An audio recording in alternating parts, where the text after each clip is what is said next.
Alright, I love this place.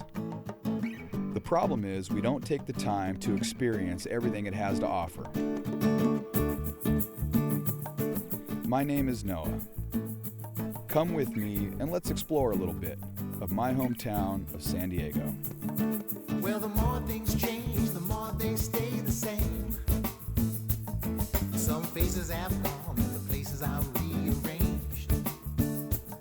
If you could read my mind, you know it's a crying shame. And I'm here to say something lost is something gained. So spend some time on the bright side. Just take a ride till we find some daylight. It's a crime to use your hindsight. So take your time. We're coming back from yesterday.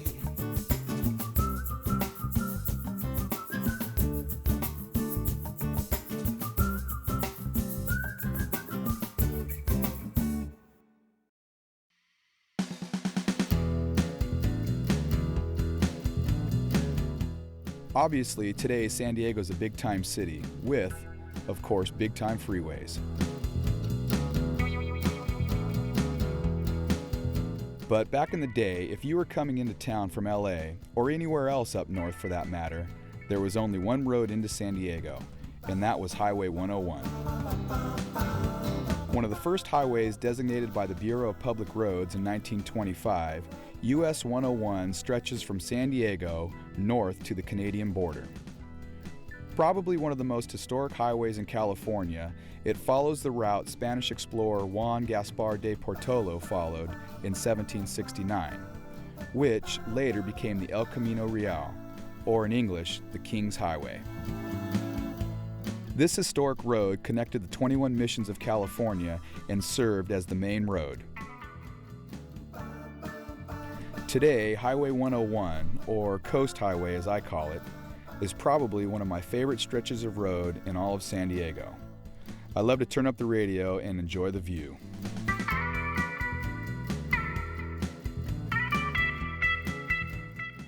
Even though this road was surpassed by the I-5 in the 1950s, today it still remains an important route linking several cities along the coast of California. And one of those cities is Encinitas.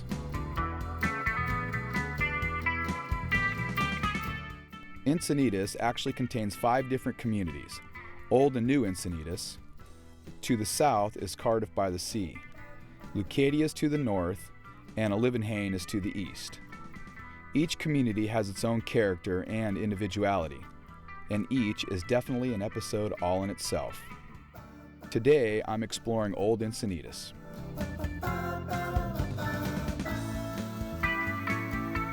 When it comes to the early roots of this town and how it came to be, it's full of twists and turns. There's many fascinating stories, which include many fascinating people. In 1887, the California Southern Railroad Company established and built the train station. Initially just a water stop for the steam engines, it quickly became the core of the newly developing town, and Encinitas began to grow.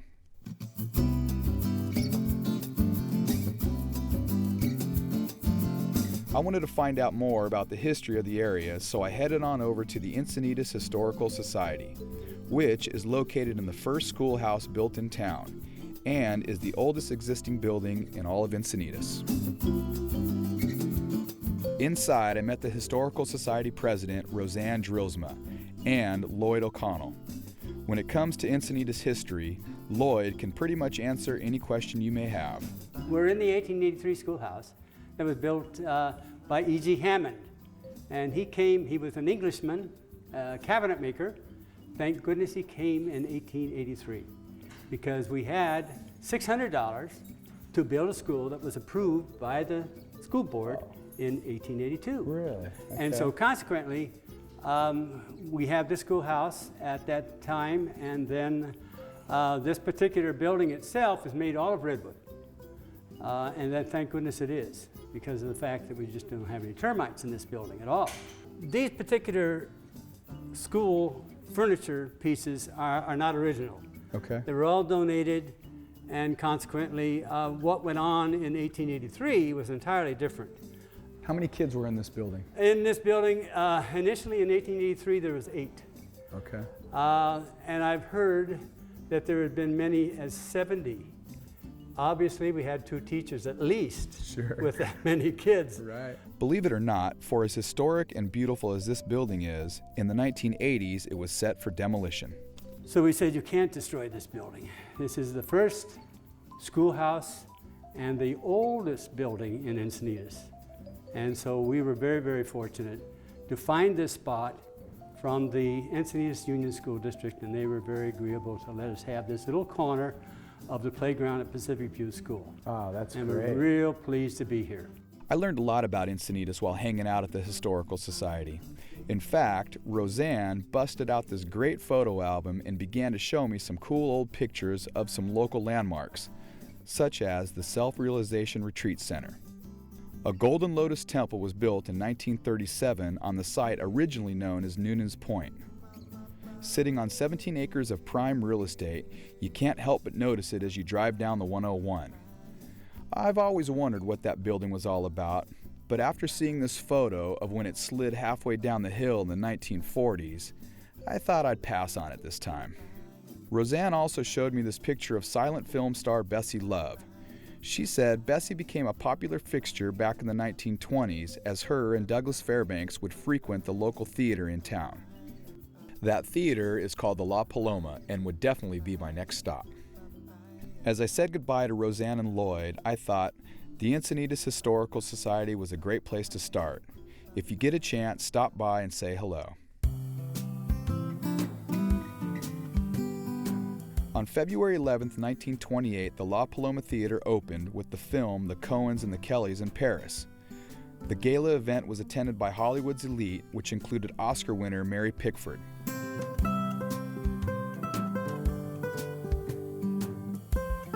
It was rumored that she rode her bicycle all the way to the theater from Fairbanks Ranch. Inside, I met the owner, Alan Largent, who was nice enough to give me a tour.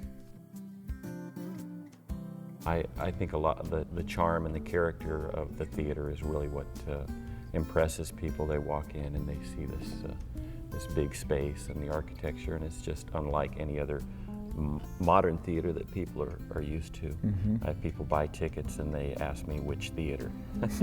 There's only one screen. So, you know, it kind of gets into your blood. I've been here for 15 years. I bought the business in '92. I worked here for 5 years prior to that, from '80 to '85 as a kid, and came back and bought the business in '92. And it's just, it keeps me busy.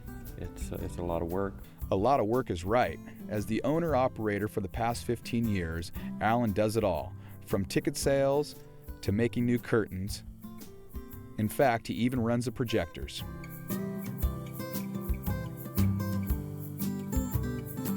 A couple of things surprised me. First, how big the projectors were. And second, how tough it was to be a projectionist. Projectionist was a pretty serious job. You know, you're responsible for the show, and in 1928, you know, we're talking nitrate-based film, so it's like Flammable? Flammable, yeah. If you rubbed it together, you got it too close to a heat source, it could ignite. So the film was actually in a magazine up here with a door that closed on it.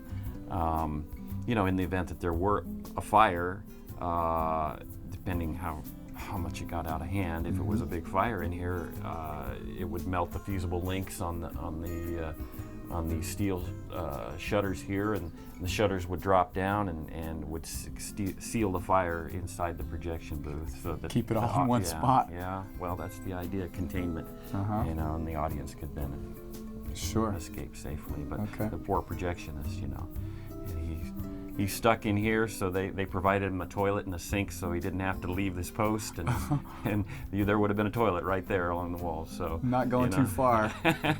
No. But we got rid of the toilet a long time ago, and now we, you know, we're with safety film now, so we don't have to worry about that. Very good. It's a big, nice improvement. Alan said although he wears many hats, he loves what he does. And besides, He gets a lot of help from his faithful friend, Oscar.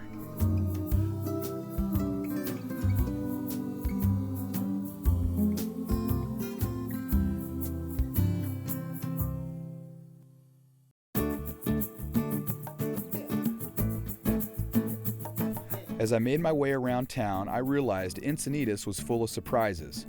For instance, over the past 80 years, it has been the poinsettia capital of the world.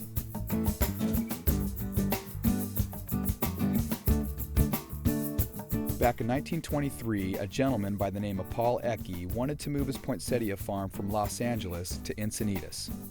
The land for growing poinsettias has to be frost-free, abundant in water, and near a railroad for shipping.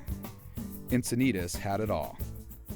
Paul considered land in Carlsbad, but at $600 per acre, it was way too high. When property was found near the small town of Encinitas at $150 an acre, he seized the opportunity. Paul was a pretty smart guy. With high hopes and a strong work ethic, in 1925, Paul and Magdalena Ecke moved into their new ranch house. I heard the Poinsettia Ranch was still in operation in the same location, so I thought I'd pay it a visit.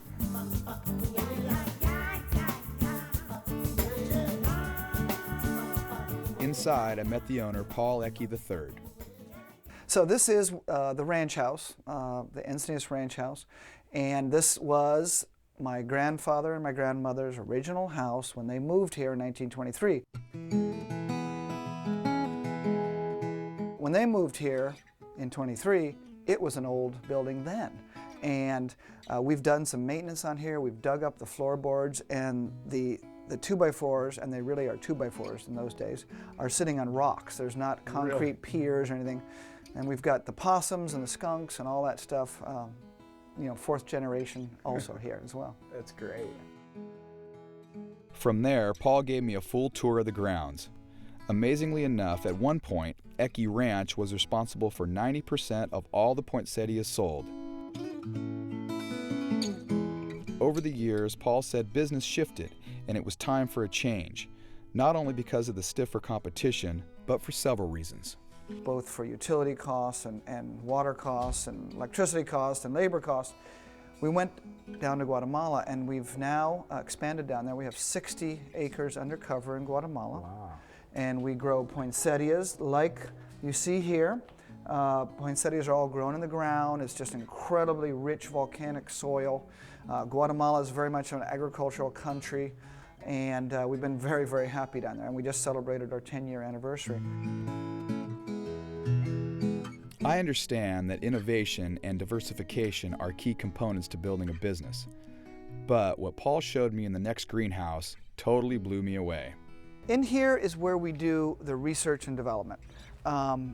Specifically in this house, right now, we're doing breeding work, and we're doing the traditional hybridization work.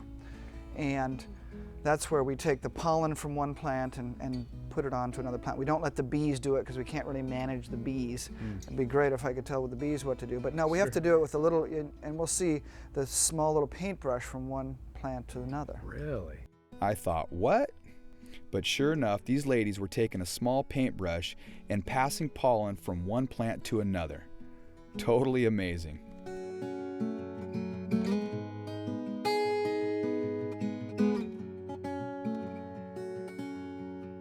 Paul said this was like his laboratory where they continue to create new plants, like this crazy ivy poinsettia tree thing. I've never seen anything like it.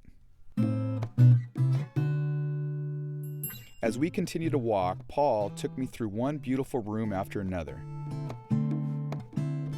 It seems research and development have always been the Ecke way. In Encinitas these days, we've converted from being primarily a production facility to an R&D facility. So in here we're working on poinsettias. Soon we'll be working on geraniums and other crops. And so it has gone, like a lot of other American companies who started out producing here and then moving some things offshore. We're still doing the R&D part here, like I said, like a lot of other companies are as well. Before I left, I went to the top of the ranch to check the view. It was beautiful. You could easily see the ocean. Not bad for $150 per acre. Of course, over the years, real estate has gone sky high, not only in Encinitas, but everywhere. The other day, I was driving down 3rd Street when I think I saw... Back it up. Sure enough, it was 2 boats, or houses. Actually, boathouses.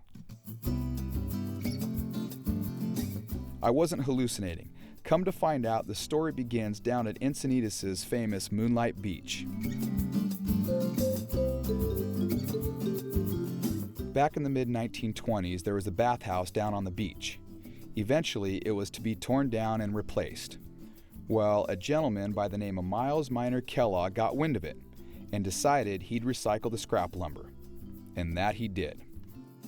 Kellogg thought back to his earlier days when he worked on the boats at Lake Michigan and decided to make boathouses.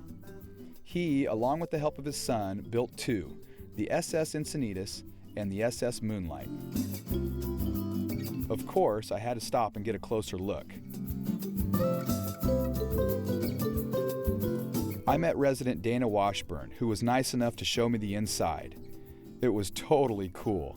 Low ceilings with the original wood and porthole windows all the way around. There was a cute little kitchen and a skylight to the top deck.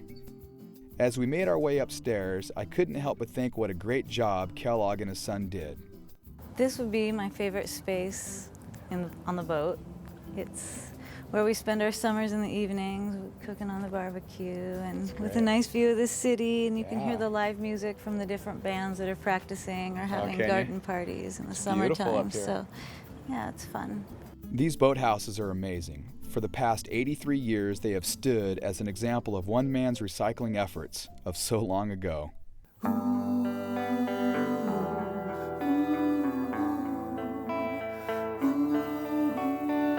You can't talk about Encinitas without mentioning its miles of beautiful coastline and beaches.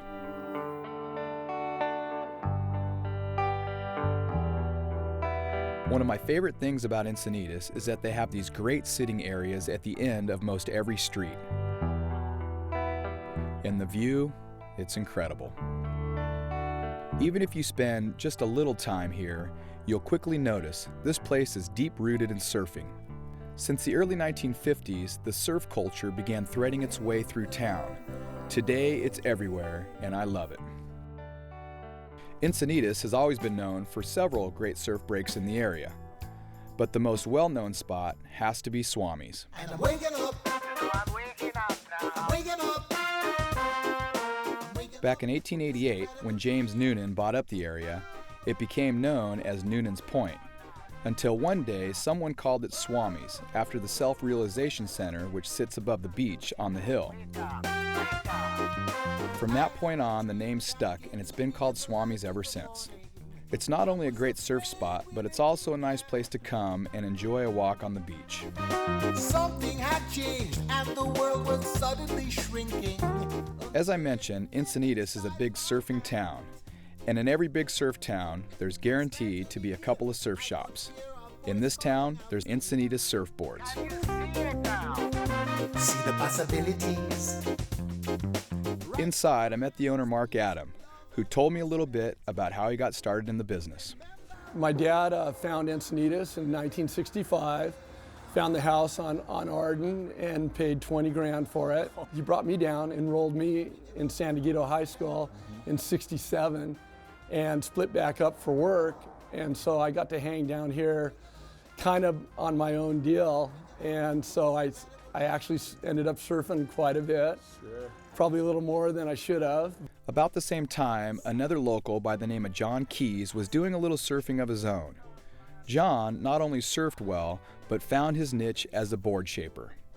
It was after high school when the two became good friends. Started hanging out together, and he glassed a surfboard for me that was shaped by Takayama.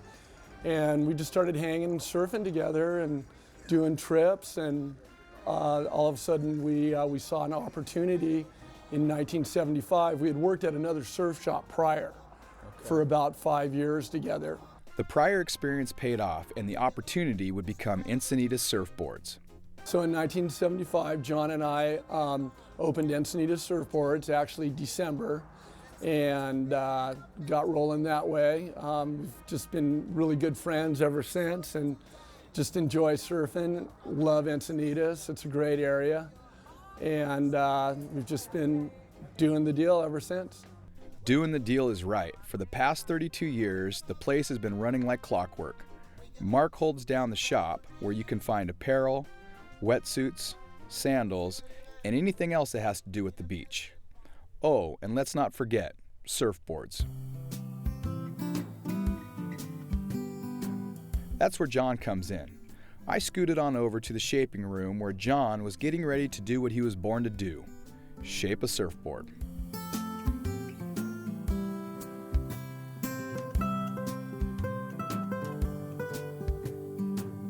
Over the past few years, board shaping has turned to high-tech machinery, but not in this shop. Everything's done the old school way, handcrafted and custom.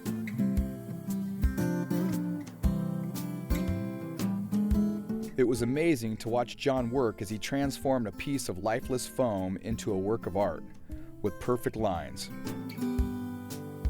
I gave it the final check. I think he did all right. Next, we went into the glassing room. This is our laminating room. This is where the fiberglass and the first coat of resins put on the board. This particular board is a retrofish and the colors added in the resin. Okay. Where a lot of boards are airbrushed, this particular one is the colors added in the resin, which is the old style way of doing things. Sure. Now, where is everybody today? Nobody's working?